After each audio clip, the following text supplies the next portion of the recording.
Hey everybody, Sammy here at SFI Sports Cards, back with another video. Today is July 12th, and today, just real quick, I wanted to do something just a little bit different, showing a card that I recently picked up.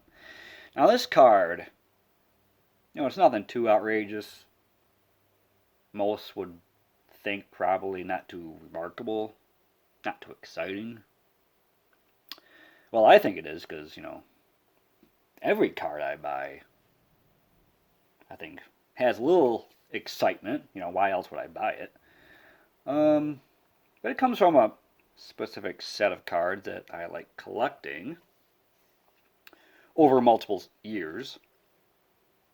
But when I think of this player, I wonder, do most people realize the career he put together?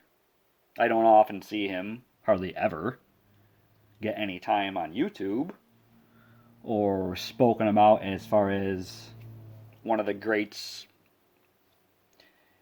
even in his own era.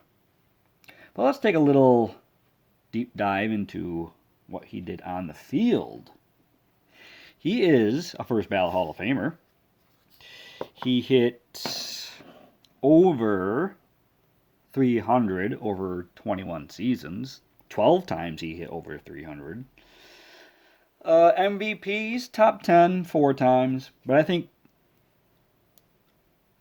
that's a product of the cities he played in. I'm not saying he should have won an MVP, but he didn't really play in any high markets.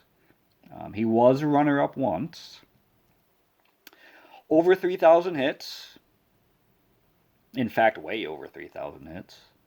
7-time All-Star, so not a stranger to the Midsummer Classic. He is top 15 all-time in doubles. Top 12 all-time in hits. Just outside the top 20 in runs scored. And he's got over 500 stolen bases. He appeared in 2 World Series. One year he batted .355, and in the other he batted .458, where he was the MVP of that series. And he's the only player to have 2 home runs, 2 doubles, and 2 triples in one World Series.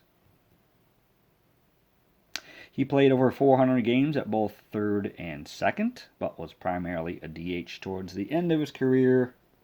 Although not a power hitter, he did hit double digits 13 times. He had over 200 hits in a season 4 times, and 3 times he led the league, as well as leading the league in runs scored 3 times. He's only one out of 5 players ever to hit over 300, 3,000 hits, and 500 steals, and is the only one in that group to have over 200 home runs. He had a 39-game hitting streak. That's the 5th longest in the modern era, and the longest since Pete Rose had 44 in 1978. So up to this point, let me know your guesses in the comments, but I am going to reveal the player.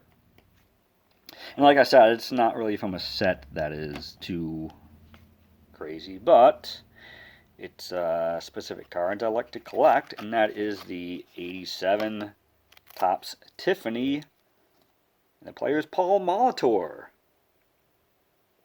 Let me know who had that guess. I like collecting Tiffany's, and he just happens to be on a list of players who I'd like to collect more of, especially in the Tiffany versions. And I like 87 Topps. I mean, it's not like high on my list, but I think this card goes well with it as far as the nameplate at the bottom and the color and the Milwaukee uniform. back. Now, what stands out the most to me is his career 3,319 career hits, which is 11th all time. But in fact, he played under 120 games in 7 different seasons. And I know injuries are part of the game, but, I decided to take 5 of those 7 seasons and project them to 145 games, which is still missing 17 games a year. Taking, like I said, injuries are part of the game. So I took 5 of those best seasons, projected them to a more complete body of work, I guess you could say. So over those 5 seasons, if I projected them to 145 games, he would have 212 more hits, bringing his total to 3,531. That would put him 5th all time in the history of the game, between Stan Musial, who was 4th, and Tris Speaker, who is currently 5th.